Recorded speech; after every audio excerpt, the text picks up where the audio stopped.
Who will be the next lieutenant governor of the Lone Star State? Good evening, everyone. I'm Linda Laurel. Welcome to Red, White, and Blue. Last week, we sat down with the Democratic nominee for lieutenant governor, Senator Leticia Vanderputte.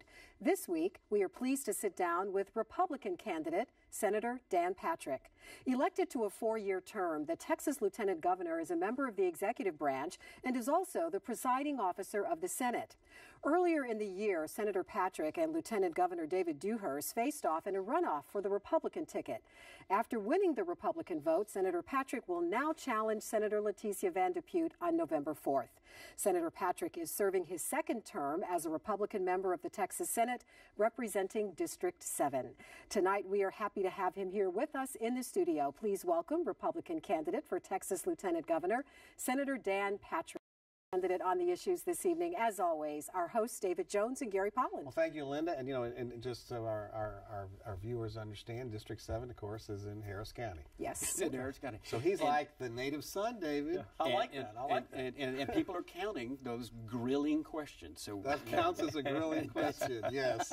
And Dan, good to be back. You'll count his grilling. Yes. Okay. So. Everything that I read tells me that you have this run-out-the-clock strategy.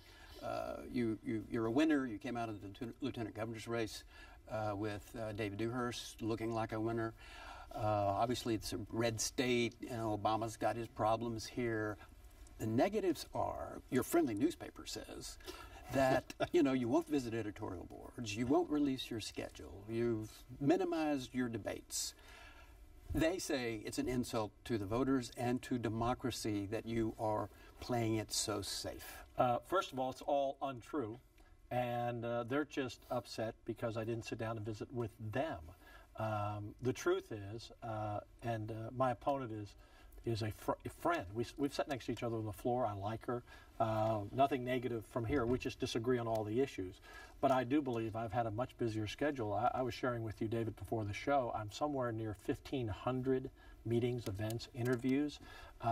So I've been all over the state. And the truth is, I'm spending my time with people. I've been in the Valley several times. I've been in El Paso. I'm meeting with business leaders, farmers, ranchers, oil men, teachers, you name it, parents, anywhere I go. So I'm non-stop. I just finished 10 days straight on the road. I'm here today. I'm catching a flight tonight. I'm out for 5 more. So how about Dallas Morning News? Are you going to that one? No, I'm not doing the editorial boards. No. Those papers are mean to you, though, because you are not showing up. Because they're liberal. Well, that's why. They're quoting Jerry Patterson saying that he's not going to vote for you. Yeah. And they're quoting, other Hispanic leaders who say that, because you're going to repeal the DREAM Act, that Hispanic Republicans are mad and are not going to vote for you. The Houston Chronicle and the Dallas Morning News can say what they wish.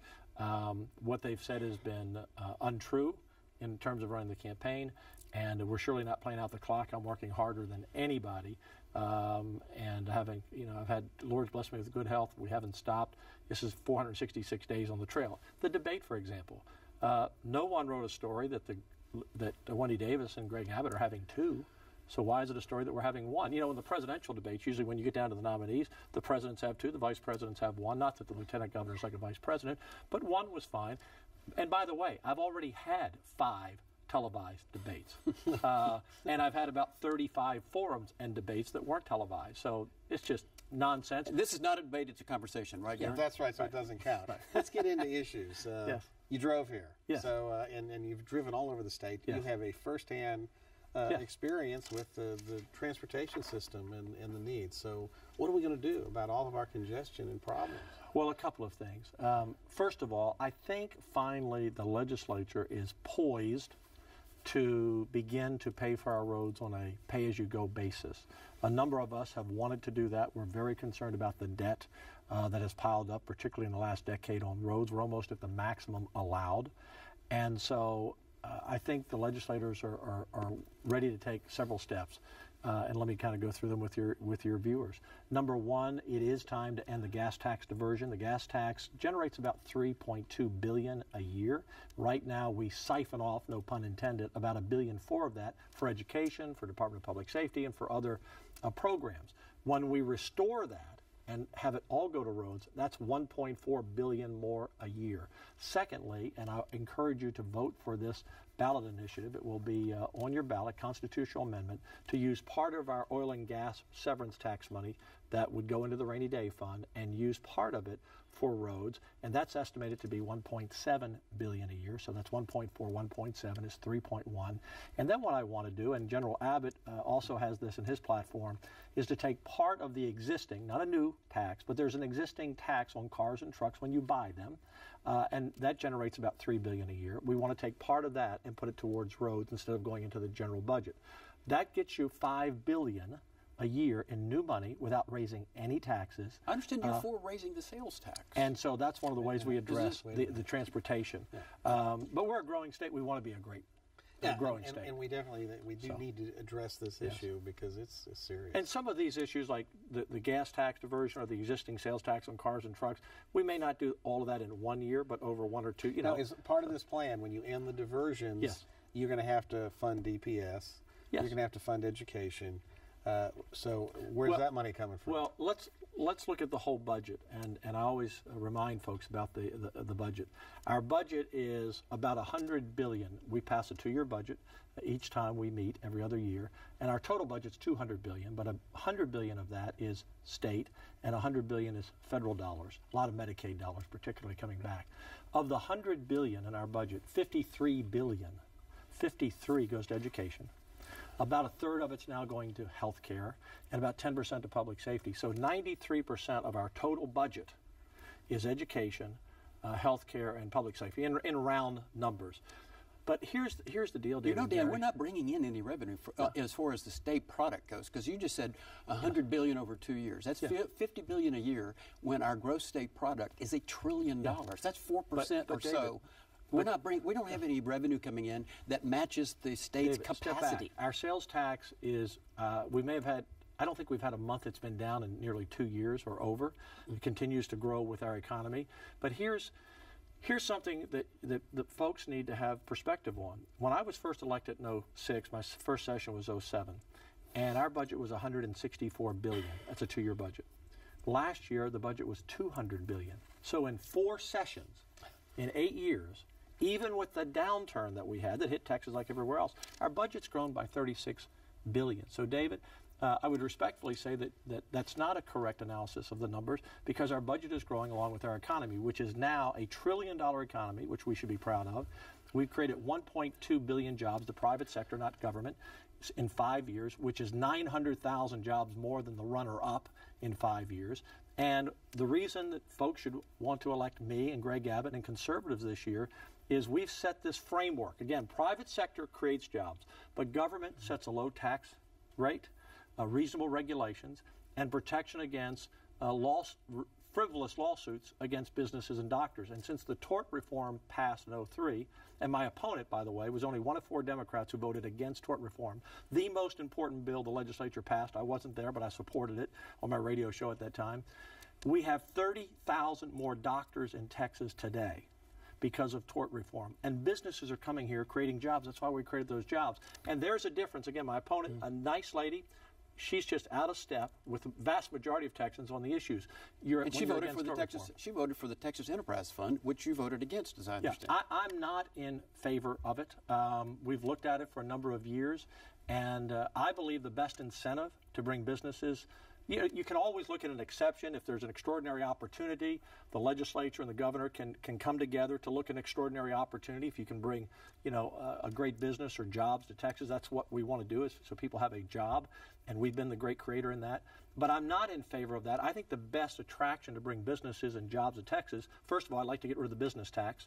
Let's be the state in the country that does not have a business tax. Number 2, keep the housing costs low, and that ties into reducing property taxes, which I want to do. When businesses can come here and not be worried about frivolous lawsuits, which they can now, even though my opponent would repeal that, when businesses can come here in a low tax or no business tax state, and when they can come here where their employees can live in a great house for less money than they can anywhere else in the country, especially if we reduce the property taxes, that's how you attract business and keep us growing. Standard & Poor's, though, has issued a warning to the state of Texas saying that our economic expansion is at risk because 1/3 of the jobs that we're talking about that were created are dependent upon oil and shale gas exploration. Those are low-wage jobs, minimum wage jobs that cannot support the growth of the state, education, and our health expenses, unless we do something else. I don't consider a $75,000 a year job to a $100,000 a year job low wages, and that's kind of starting money right now in the oil fields. In the Eagle Shale, south of San Antonio, in West Texas. I've spent a lot of time in all those places. If you're a truck driver today or have a skill, you can walk into those jobs well over $75,000 a year. It's tough work. It's hard work. But those jobs are being created. And David, going back to creating jobs, I disagree with the report. I was having dinner one night several weeks ago in Austin with Governor Perry. And we were at a public restaurant. We were sitting at a public table. A lot of people were coming up to wish him well and thanking him. And a doctor came up and said, Governor, I wanted to let you know, thank you for tort reform. Again, my opponent voted against it, one of only 4 Democrats who voted against it. And he said, I moved here from Arizona 2 years ago. And you know why? Because in Arizona, he was paying $77,000 a year for malpractice insurance. And in Texas, he said he was paying under 10. That's why we have 30,000 more doctors, so it's important. Yeah, these are good jobs, by the way. Follow up with doctors, yes. Because we have these wonderful medical schools in Texas. We're graduating all these doctors, and they're taking residencies out of Texas, and they never come back. So the taxpayers are paying for education, and the money goes to waste in terms of Texas's needs. What do we do? I have a plan for that as well. I've been, again, despite what the liberal media, some of the liberal media, are saying about my campaign schedule, just because I'm not telling them I'm meeting with doctors. I didn't know I had to report in every morning. This is where I'm going to be today. Transparency. We're looking for transparency. Well, wherever I go, we have a good crowd, so they all know I'm coming. Let's just put it that way. And I've gone to most of the medical schools. In fact, I'm around the state. And here's what we do, folks, if you don't know. Today, if you go to medical school in Texas, it's going to cost you about $17,000 a year out of about an estimated cost of $150,000 of what it actually costs. In other words, the state picks up a large share so that we can have doctors. Now, that doesn't count room and board, but we do not have enough residency slots in the state because the federal government, surprise, limits the number of residency slots. So some hospitals actually pay themselves for residency slots because where a doctor takes their residency is where they end up usually practicing. So I think I have consensus from senators and consensus from the medical schools that, number one, it costs us $60,000 a year for another residency slot. I'm going to fund the residency slots we need to keep our doctors here in Texas. It's a very small price to pay for great doctors to stay. Number two, if we're going to give you basically 85% of the cost of your tuition and a scholarship, and the state will pay for it to be a doctor, then you need to stay here at least a minimum of 8 years in practice. We need to say, because we don't have enough slots in our medical schools. We have more students qualified applying than we have space. So why not take those students who are qualified, who say, I'm from Texas, I want to stay in Texas, and we want to attract the best from outside the state, but if we're going to pay for it, you need to practice here at least 8 years. If you want to move on, then it's the same plan I have for education. Unlike my opponent who wants to give free college to everyone, I like how... I think it was 2 years tuition, right, for community college? Yeah, well, there are more students in community college, David, than there are in four-year schools in Texas, hundreds and hundreds of thousands. So, and I paid my way through school. I worked my way through school. There's nothing wrong with that. And instead of that plan, that really doesn't give you anything on the back end, what I want to do is, since we only have 1 out of 3 math teachers in Texas who have a math degree and 1 out of 3 science teachers who have a science degree, I want to say to students who will major in math and science and agree to teach for 8 years, 4 years wherever we send them, and 4 years where they want to teach. So if we need math teachers in the inner city or rural Texas or chemistry teachers, in the 5th year, so we give you the loan, you go teach, you make your commitment. In the 5th year, we retire 25% of the loan. In the 6th year, 25%. So after your 8th year, we paid for that education. Now, that is a bang for the buck that we get the math and science teachers we desperately need, and there are lots of students who will be incentivized to do that. I actually passed that bill last time, but there was no funding to it. So we're going to fund it. Your Senate colleague Garcia mentioned in the article op-ed she wrote, another nice lady, that We have 6 million uninsured in Texas. There are 3.3 million uninsured Hispanics in Texas. 1 million of them are children. Yes. And you and Governor Perry and others decided to turn down $76 billion of federal money over 10 years at a cost to the state of $5, which means that 6 million people are just going to be sicker, quicker, and die sooner as a result of the coldness of not providing. And by the way, doctors and hospitals welcomed the expansion of Medicaid. They argued for it. Yeah. Well, we did the right thing. Governor Perry did the right thing. The Republicans did the right thing. And again, people, as Paul Harvey used to say, the rest of the story. The federal government, under the Affordable Care Act, known as Obamacare, which is not very affordable, which my opponent, again, wants to expand, I do not, has been turned down by a number of states, and they're all glad they did. And some of the states that took the program are sorry they did, because we know that Obamacare is crashing. People's insurance premiums are going up for everyone. Teachers are seeing an increase in their. Everyone is seeing an increase because of the Affordable Care Act, Obamacare. And here's what would have happened. Obamacare was going to give the states, they were going to give Texas roughly 90 cents. We spend 10 cents, they give us 90. Over time, it goes down and down and down. And after about a decade, if they don't go broke first, and by the way, they're already broke in Washington, but when they're broke, we'd have to pick up the entire cost. And that was estimated, folks, of being about $25 billion cost to you, the taxpayers of Texas. Now, keep in mind, our annual budget's $100 billion today, so we would have a 25% increase to pay, David, for Obamacare 10 years from now. So Obama's done this before. He did it with Race to the Top and Common Core, which we turned down. In fact, I passed a bill that said Texas will not adopt any national curriculum, whether it's Common Core or anything else, in the state of Texas. My opponent was the only Democrat on my education committee who voted against. She wants Common Core in Texas. But here's my point. What did Race to the Top do? It was the carrot and the stick. If you'll take this, we'll give you this. And eventually this goes away, but that curriculum would have stayed. So, again, my opponent is a very nice lady. I know her well. We sit next to each other on the floor. We have for 8 years. And she has an ad out about your education votes. Is she correct in saying that you voted for the $5 billion in cuts in 2011? Is she correct in saying that you voted against the budget that restored much of that money? She is. And finally, hasn't public education in the state of Texas in the last decade basically collapsed? Graduation rates are a phony. Dallas, you can answer those questions. A Dallas trustee says that we have functional illiterates coming out of high school. Let me answer your question. We had my opponent and I had a debate a couple of weeks ago, and she made that charge, as she does in her TV ads. And I looked at the camera, and I'm going to say exactly what I said then. In 2009, 2010, we had a downturn in our state. Your 401k plan was down about 30%. You weren't sure if you were going to have a job, and our state was $23 billion in the hole because our revenues were down primarily from sales tax, and the economy was in a tailspin. None of us knew where it was going to end. So Republicans made the decision not to raise your taxes when your stocks were down 30% and you didn't know if you would have a job next week. And by not raising your taxes, we did cut education by about $4 billion out of $53 billion. It was a small percentage cut because as conservatives, we made the decision better to take a little bit of money out of the schools than take a lot of money out of your pocket. Now, in the last session, I was chair of education on finance.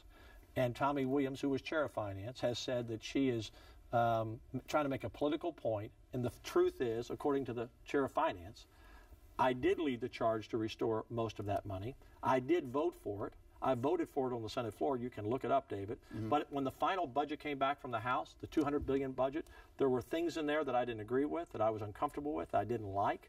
And so I did vote against the whole budget. So technically, for her to imply, and by the way, I don't think she voted against one bill as chair of education that I passed last session. She was on education. She was a good member.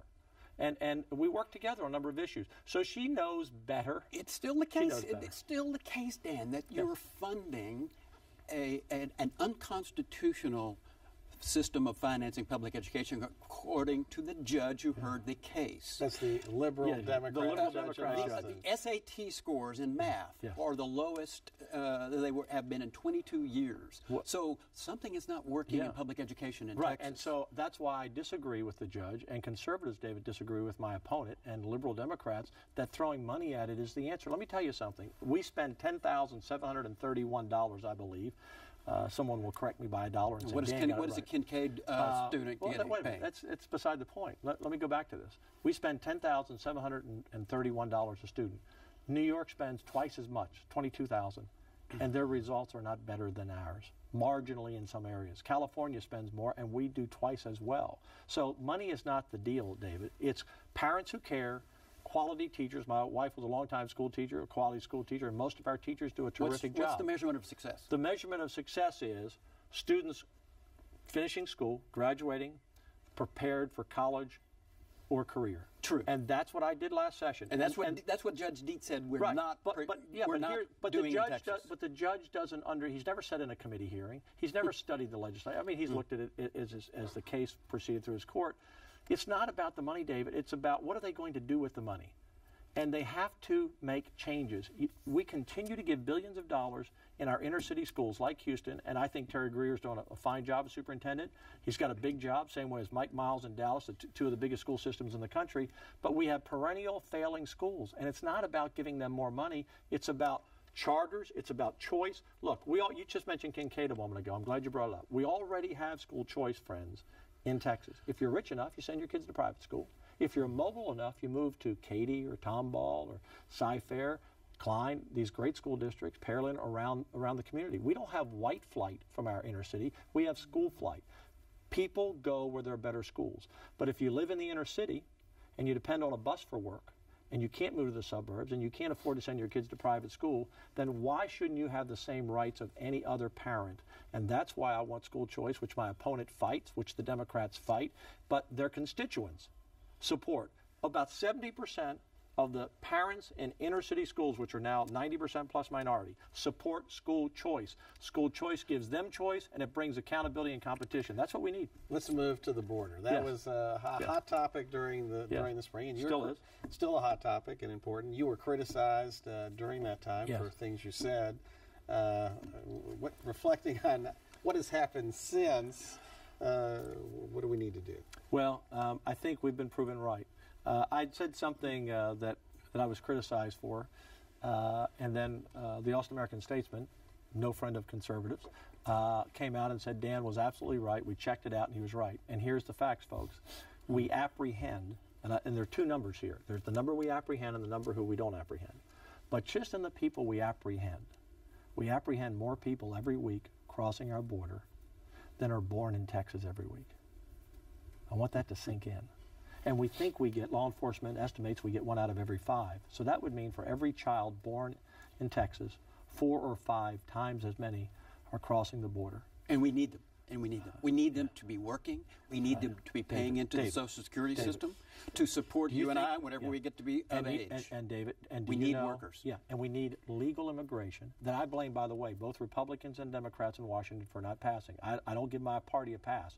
We need legal immigration. David, do you know how many people die, dead bodies we pick up in Texas every year when the coyotes drop them off?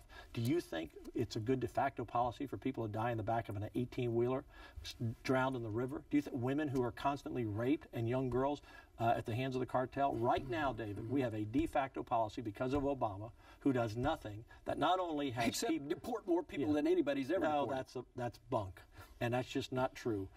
We have more people now coming to America in an inhumane way where they have to live in the shadows. And if I were in Washington, I would put an end to that by passing legal immigration reform. People would rather come to America and live with dignity. We always talk about why isn't there assimilation with people who are coming here. It's because they live in the shadows, because they didn't come here legally. We need to make a pathway for people to come here legally, so we do have the workers we need. But we have to secure the border. And here's the reason. Wendy Davis wants to give them a driver's license. And here's the reason we need to secure the border. And my opponent, again, is against calling up the National Guard. There was just a story within the last 10 days of 10 ISIS sympathizers caught, according to Congressman Duncan Hunter, talking to Border Patrol that crossed our border. I know. Is he a voice of liberal media, by the way? Well, he's a congressman. He's a congressman, and he was chairman of he was chairman of Armed Services, one of the key committees. But I know, and I can't share classified information, but things that have been public. We've apprehended people from Syria and Afghanistan and Somalia. They're not coming here for a job and to wave the American flag. Trust me. They're not coming to vote. Can we get a quick yes or no? Is your first priority repealing the DREAM Act, which provides for tuition? My first priority is securing the border. Because but you will repeal the DREAM Act. The senators make the decision. I believe that giving in-state tuition to children who came here illegally, even if it was no fault of their own, is a simple act, David, of unfairness to American citizens. Why should an American citizen, a young man or woman wanting to go to college, let's say a Mexican American who wants to go to college from Oklahoma, why should they have to pay so much more to go to school in Texas than someone who's not a citizen? That's just not, that's a question of fairness. Time's up, Dan. Sorry. This is the fastest half hour in television. It was a half hour. It is fun. Thanks, Dan. Thank you. Thank you so much for coming. Thank you, David. Always good. Always interesting, isn't he, Linda? Always, always. And we always need more time. Thank you so much. And a reminder to all of you out there that early voting begins on Monday, October 20th. And remember, you can catch Red, White, and Blue every Friday at 7:30 p.m. right here on TV8, and again Saturdays at 6:30 p.m. We also invite you to visit us online and send us your comments. We want to hear what you are saying about the issues that affect Houston. You can submit your comments at houstonpublicmedia.org or on Facebook. And while you're there, don't forget to like us. Thank you so much for watching. We'll see you again next week. Good night.